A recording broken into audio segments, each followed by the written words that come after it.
All right, welcome. We have a spooky on purpose podcast today for Halloween. Ellie, you are dressed very much in color. And Josefina, we kind of got it going on with the red. Maybe we should have worn costumes. That would have been like maybe a good way to start I off. was So gonna bring a flashlight and a hoodie, but I know, right? I almost was like, hey, maybe we should find some I've got a lot of princess gear around the house with kids. So Mhm. anyways, stress up. Okay, so speaking of Halloween, spooky, we have seen some spooky things. We have some spooky case studies regarding websites, design, like all kinds of things. You're like, whoop, didn't want that to happen. We're gonna talk through some of those and just how we can avoid them. So, um, Josefina, I'm gonna pass it over to you because you have a pretty meaty case study that you were able to pull up that I think really helps to connect the dots that if you're a small company or if you're a pretty large organization, you can be in the way of a digital threat. So, you want to share with folks? Yeah, sure. Well, for me, I guess always the spooky part is the things that we cannot control. And in our websites, we cannot control what other people are doing. So yeah, I was telling about this story that happened in 2016. And I knew about it because it was all over the media and it involved many presidents and prime ministers. It's called the Panama Papers Bridge, and it's the largest bridge documented because it involved 11 million documents. And it, I just read about it at the time and how all these people were involved with tax evasion and offshore activities. But as you know, I was reading recently that everything started with a WordPress website from a law firm in Panama, and they had an outdated site, an outdated plugin, Revolution Slider, which is what you would use for your slideshows, and hackers were able to enter the site through that plugin. But it didn't stop there. They didn't have the 11 million documents in the website. They had it in the server, which they were sharing with the website. And I just, everything else is history. People went to jail and whatnot, but it does leave some very important takeaway lessons from other people's mistakes. Is that number one, keep your website up to date, keep your plugins up to date. Plugins are somebody else's code and you don't know what they're doing. You don't know they're maintaining it. Personally, I don't even like to use that many plugins. I like to trust some basic building blocks, HTML, CSS, JavaScript, and use as little plugins as possible because you're giving too much control to other people. Um, Keep your themes up to date. Number two, practice some digital hygiene where you keep your website in one place and your sensitive data in another place. Be very cautious about what data you're taking from your clients. We're dealing with financial companies. People are very cautious about their data, so treat it with respect.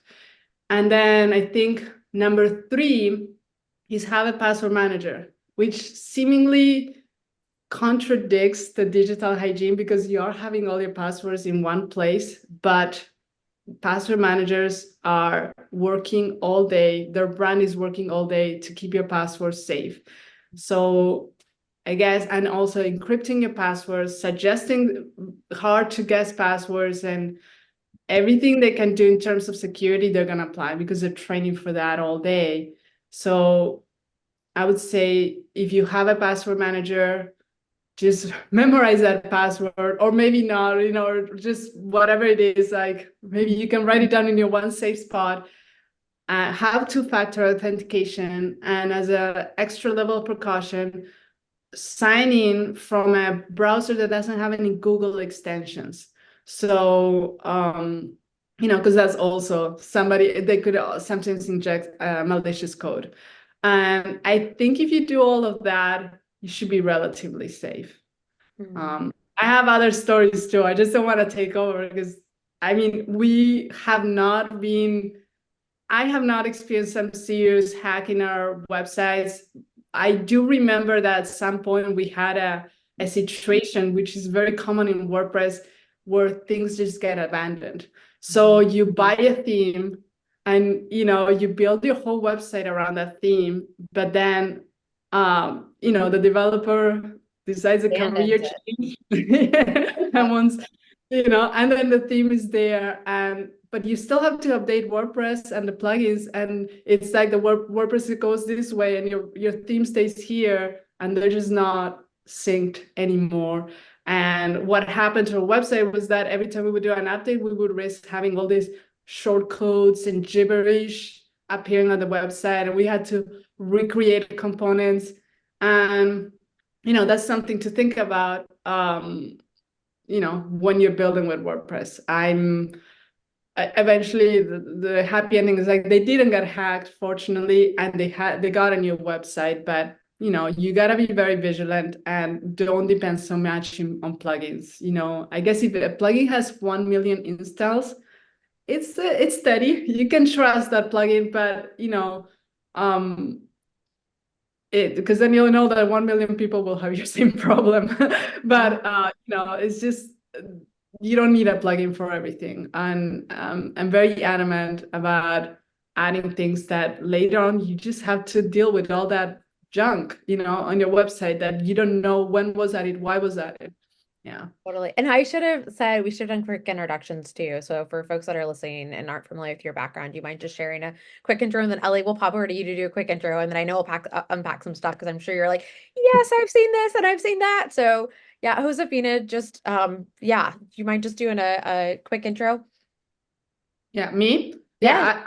Yeah, well, I'm Josefina. I'm the developer here at Out and About, and yeah, I'm based in North Carolina, and yeah, I love geeking out about this stuff.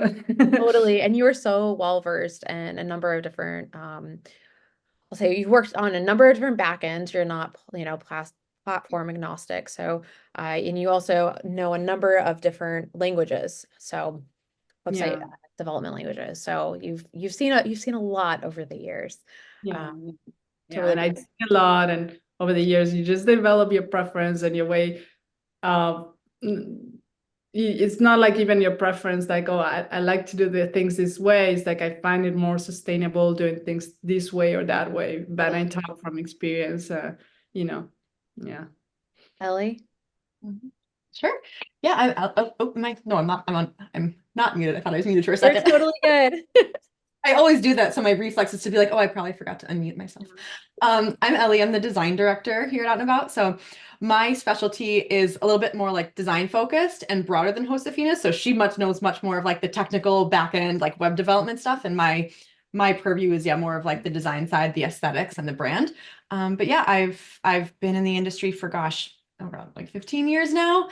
And I've worked in-house, small agencies, corporate, all over the place. And it's still see the same issues pop it, same spooky things over and over Okay. again, no matter So where you what are. kind of spooky things are we seeing? I feel like we need some like intro music, but yeah. I know. Um, so one of the like most serious ones, none of mine are as serious and catastrophic as Josefina's example. Like I said, since I'm coming more from the design side. But one of the more serious ones I have seen is not having your website at least somewhat accessible. And what that means, it can accessible in this context means for people who might be like oftentimes hard of sight and have to use a screen reader, or for people who might have other like disabilities that make it difficult to interact with websites. Yep. And at best, it can just, simply like the text is too small. And if you're someone who even just needs reading glasses, like you pull it up on your phone and you're like, well, I can't read this. Like, thanks guys, this isn't helpful. Or not having good enough contrast in text. Like if the text and the background are too close in color or tone, it can be really difficult for certain people to read. And including text in your images is another thing I see a lot. That's just a big no-no, because then it's completely not screen reader enabled. Or if someone just even happens to be on like a bad broadband connection, the images won't load, and then they might miss a really important piece of what the content on your website is. But worst case scenarios, especially if you're like a mid-sized to large organizations, which I've seen this happen at past workplaces, there are like predatory people whose whole job is filing predatory lawsuits on companies whose websites aren't accessible, and Yep. they just scour the internet for websites that they can think they can file a reasonably founded lawsuit. And it's just unfortunate because it's never actually, in these cases, it's not coming from anyone disabled who is actually impacted by it. It's just people looking for people they can sue to make money. So that's one of the more serious ones I've seen. But other ones are just not having your website optimized for mobile. Which has gotten a lot easier over the last couple of years, since now, drag and drop platforms like Squarespace and Wix will let you do more customization for mobile. But if you don't take that into consideration, you could just end up with content that's out of order and no longer makes sense, or as I mentioned before, is just simply too small to read. So in this situation, it's more just usually like it makes your website look awkward and not as professional, but it's usually not, a catastrophic issue like a lawsuit or a breach or something. Totally. Going back to also Josefina's point, I've literally seen websites like on the brink. Like they look great on the outside, but on the Mhm. back end, it's a hot mess. So I think Josefina, I really appreciated like I think your takeaways too about just how do we make sure we're like keeping up the back end so that it doesn't fall apart on the front end. And then Ellie too, what you're saying too is like on the front end that it's accessible for people if they're on mobile, if there's like you were saying, if there's a challenge with being able to see or access the website from a variety of different of angles. So any other like spooky situations or things you guys can think of that we've run into or things to avoid?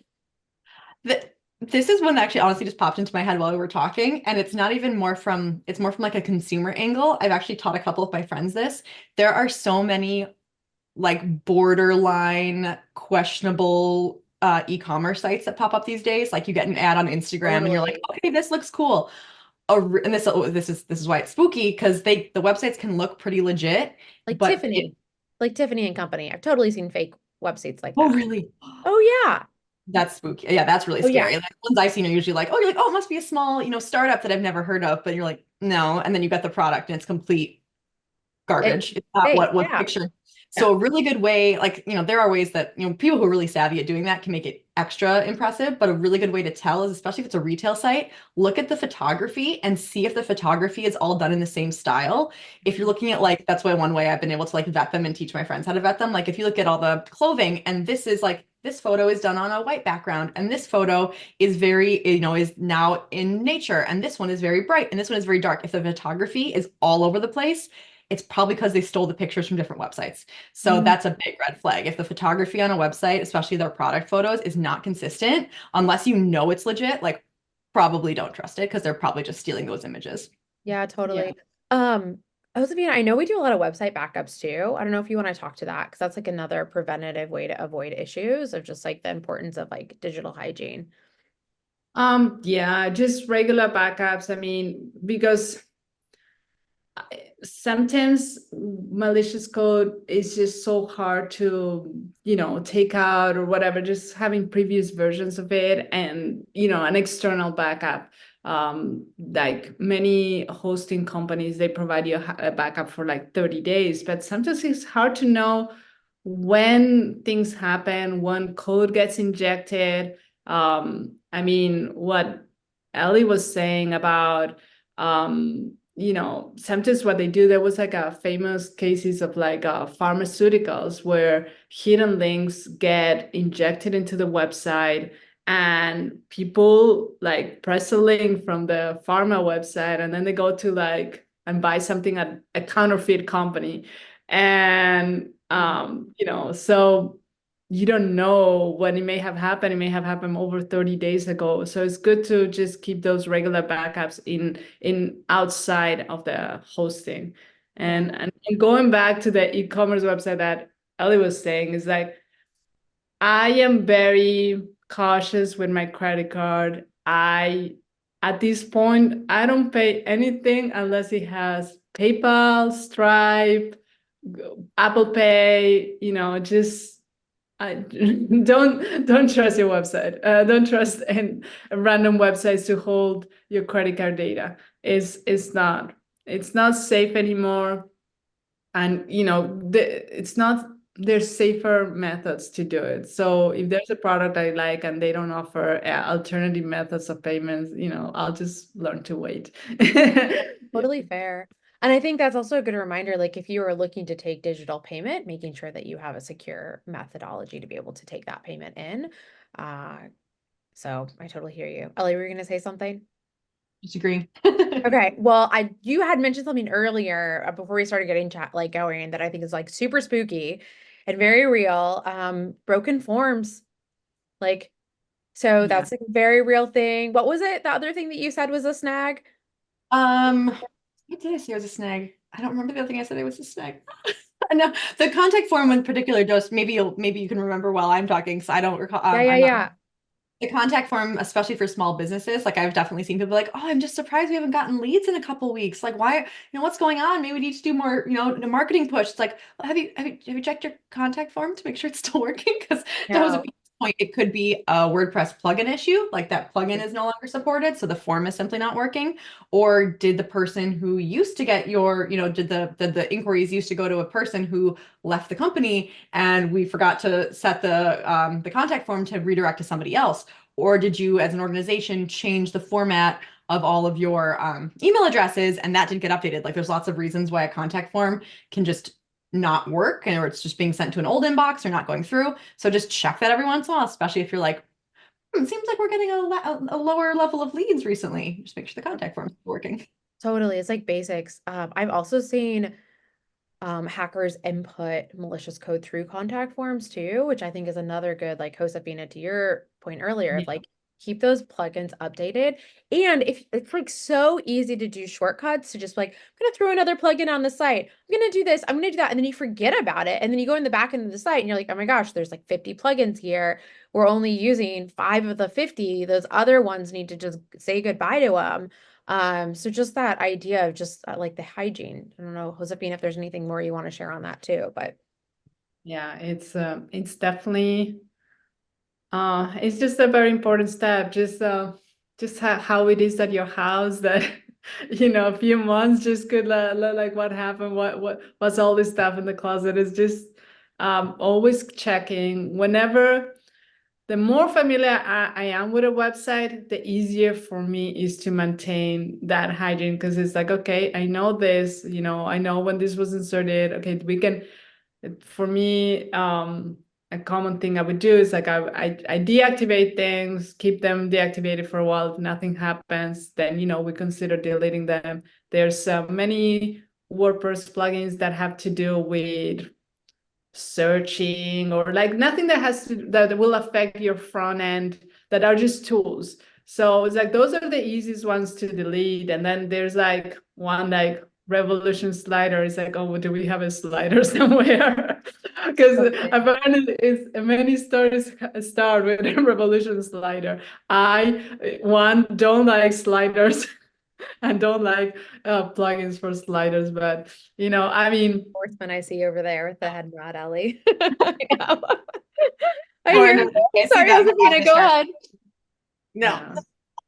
And as far as forms, I am very attentive to forms because it's what the whole marketing effort is about, from beginning to end. You want to reach people. You can have the most awesome website, but if you have a form that hasn't been set up properly, yeah, it's just the whole thing. It feels incredibly frustrating. So I'm very intentional about it. I know that with our own website, we even have a backup because ours is with Webflow. So even if we miss some submission or whatever were to happen to our integration, the Webflow does save whatever was submitted. So that's that is my favorite platform to work. I always feel safest with that one.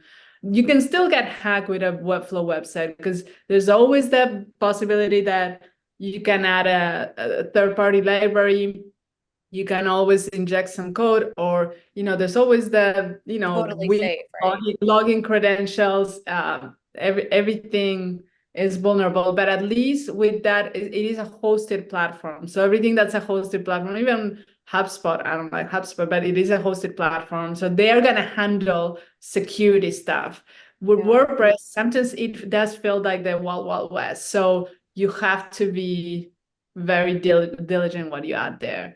Yeah, Yeah. different people maintaining different code, which is just it's not bad. It actually there's a beautiful thing about it, right? There's an art in being able to pull these pieces together, but you just want to be smart about how you do it.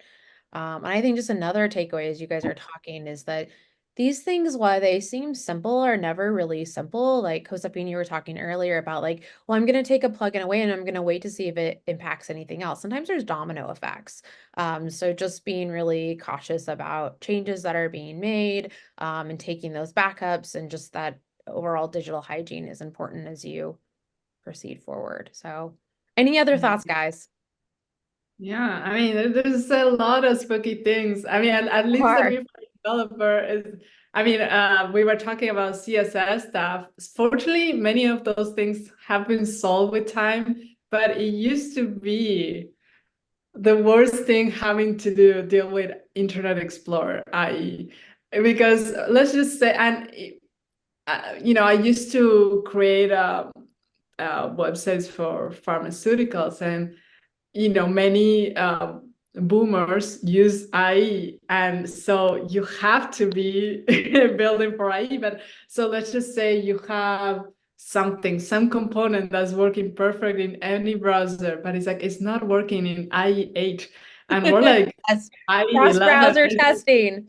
Yeah, Yeah. but then you check Google Analytics, and it's like, oh, I guess people are still using, who's using IE8? You know, you call your grandma, it's like, are you still using IE8? That's what it But they're big in finance too, which is crazy. So yeah. yeah. So A second, I like, honestly forgot what you were talking about. I was like, IE. I was like, I'm embarrassed to ask what that is. Oh my gosh, Internet Explorer. That's a throwback. yeah, yeah, Does feel a yeah. little So yeah, throwback. but this was like, I mean, it wasn't so much way back. Let's just say 2018, 19. And yeah, what was interesting is like sometimes you had that dilemma. It's like, okay, I fixed it on IE, but it looks a little bit more messed up now in Chrome. It's like, am I making these compromises for the sake of IE?